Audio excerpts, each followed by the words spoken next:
This is Danny Flexen here for Seconds Out. Delighted to be joined on the channel for the first time by Unbeaten welterweight Jack Rafferty. Jack, how are you? Good yourself, thank you. Yeah, I'm good, thank you. You're headlining Friday night on MTK show in Bolton. Guess you're just tapering off at the moment, a few days before. How are you feeling? Yeah, brilliant. Best shape I've been in. And yeah, camp's gone brilliant. Just tapering down now, sharpening up. And yeah, feeling mint. Can't wait to fight now come Friday night. Now, BoxRec aren't listing your opponent at the moment, so hopefully you can enlighten us. Who's going to be in the opposite corner? Yeah, I know I've got an opponent, but I couldn't tell you his name. I couldn't let you know his name, but yeah, I've definitely got an opponent. I'll be fighting Friday night, and yeah. And how excited are you to get back in the ring? I know towards the end of last year, you got, 4 fights in 3 months, really got back after the pandemic and stuff. You must be excited to start quite early this year as well. Yeah, was in that MTK, got me out so soon, always looked after me. And yeah, I'm picking up off a good last year, staying active. And that was the key last year to keep busy, stay active and just get better. And like I said, when I fight Friday night, I'll just show another person who I am as well. And before that long layoff that you had, you beat Tom Hill, which is probably the best win on your record so far. Really impressive performance. When are we going to see you kind of kick on from that and start vying for those domestic titles? Because you look more than ready at this point. Yeah, I'm more than ready, waiting for these opportunities to come. And I'm just fighting who the opponents in front of me. But all I know is, the next fight will be a title fight, whatever that is. I'm not too sure. Like I said, I just fight who's in front of me. And yeah, it'll be a big fight next one. And like you said, I'm more than ready for it now. I was ready last year, but one thing, getting in one of these title fights, and yeah, can't wait. You train in Steve Malick's gym alongside some really good fighters. Liam Taylor's obviously challenged for British and European titles. Sam Maxwell, current British champion, the weight below yours. Yeah. What does that, because you work alongside them, spar them presumably, what does that tell you about your level and where you are in relation to title class? Yeah, I'm doing well with the lads, we're all doing well. The gym's flying at the minute. Like I said, Liam at welter, Sam at super light, and like I said, seeing the levels them going through, and just knowing I'm that little bit younger than them, and if not with them around that levels, and it's good to know. Yeah, it's good to test yourself, seeing their knowledge and gaining the knowledge off how well they're doing, being around them sort of people. So I can't wait to be where they have been. Who did you, training wise, who did you start your career with, and what prompted the move to Steve's gym? I started with Ben Lancaster. Trained with Ben for 5 years, and there was just something what I just needed a change. I left Ben. I didn't have a gym to go to. Not like I was going straight out of another gym. I didn't have a gym to go to, and then Steve Malick come to mind. Talking with my dad, and one thing led to another. Steve doesn't take anyone. He's picky with that, which is only right. And the best thing I've ever done career-wise is moving to Steve. What's it done for you? How has it improved you? Because it's not only training under Steve, who's an excellent coach, but also working alongside the names we mentioned, former world champion Terry Flanagan as well. Yeah, like I said, apart from working alongside, like I said, the champions, Steve's a person of many people, is a life coach. And if I could tell you what that man did, honestly, he is unbelievable.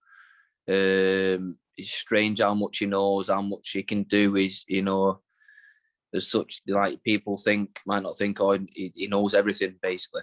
And, like the people who he's trained and been around, the knowledge what he's got, like I said, training alongside Terry, Liam, Sam, and even Zach Miller, and, what he puts into them, tuning them people up and then putting into us, it's a brilliant atmosphere to be around.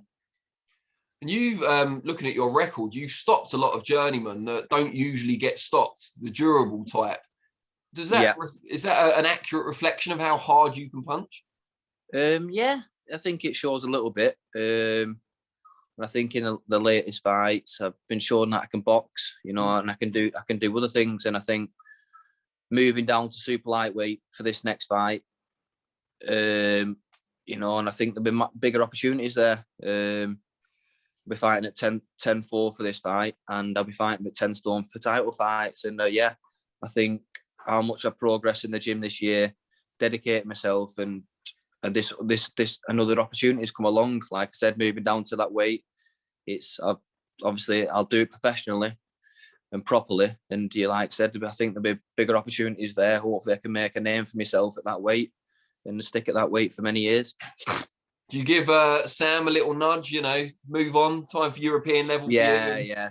Sam hopefully pushing on for worlds, you know, is quality operator. He's how much he's progressed in the gym from coming from us, how much better he's got. Yeah, like you said, it's being around them people, Sam challenging, being there on the night for him fighting for British and Commonwealth, which I want, you know, I want that stepping stone to get there, and I will do, seeing all that. And yeah, you know, one day I'll be there, hopefully, like Sam.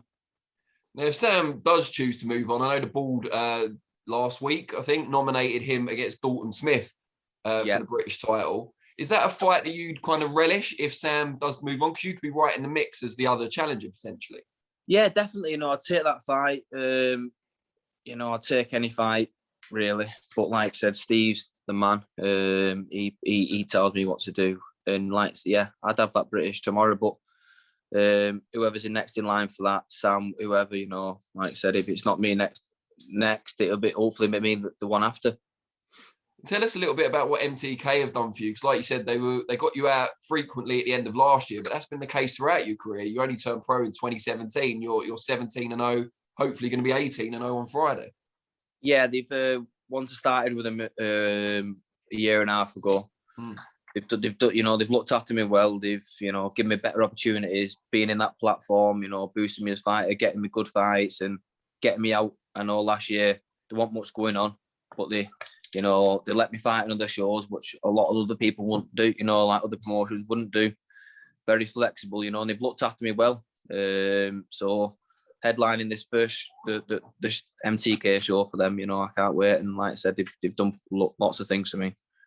Is there a chance that you get one of the bigger TV promoters on board as well? I know that, you know, we've never had so many in this country as we have at the moment with Hearn, Warren, Boxer, Probellum now as well. Is that a possibility for you going forward? Yeah, definitely. You know, I'll show him. I'll hopefully show him my fights why I should be there. You know, I'll give myself a little bit of backup power, and yeah, that's why this lad can fight in these shows, because you know, he's showing well, he's doing well, he's doing in big fights, and you know, hopefully I can earn my shirt there one day. But like I said, I'm comfortable at a place where I am now in my career. Like I said, I'll be pushing on for big things after this fight, and you know, to be a big year for me. Tell us how you first got into the sport. I know it's probably a long time ago now. Yeah, I firstly got into the sport just to make. I played football with my brother, and just to make us stronger, fitter, and you know, a bit of dedication. As the time went on, we grew out of football and went into the boxing. You know, started the amateur career and turned professional. But yeah, it was we only did boxing due to wanting to get better at football. How old were you when you started? We started at my brother was 10 and I was 11 when we started. Yeah. Wow. And what was it that caused boxing to gradually take over from football? Was like your passion, what you wanted to do going forward? I just think it was the full of love of the sport, you know, dedication, how hard the training was. You know, I like the hard training, and I think it just like I grew out the football and, you know, fell in love with boxing. That's cool. And for people that haven't seen you fight yet and are probably going to, you know, tune in on Friday or considering it, what's your style like? What can people expect? There's many styles, you know, whatever that opponent does in that night. If I need to change something, you know, I'll switch, I'll box, I can move, I can do anything, like I said, but I'll be a come forward aggressive fighter and, you know, forcing a fight and forcing mistakes and, you know, making them pay for them. Great stuff. Now, before I let you go, just tell people out there how they can find you on social media so they can find out a bit more about you. So I'm on social media at Jack.Rafferty95 on Instagram, Jack Rafferty on Facebook, and yeah, keep tuned and watch your space. Great stuff. Well, very best of luck for Friday night. And let's do this again, maybe before the next one. Yeah, perfect. That'd be brilliant. Thank you very much.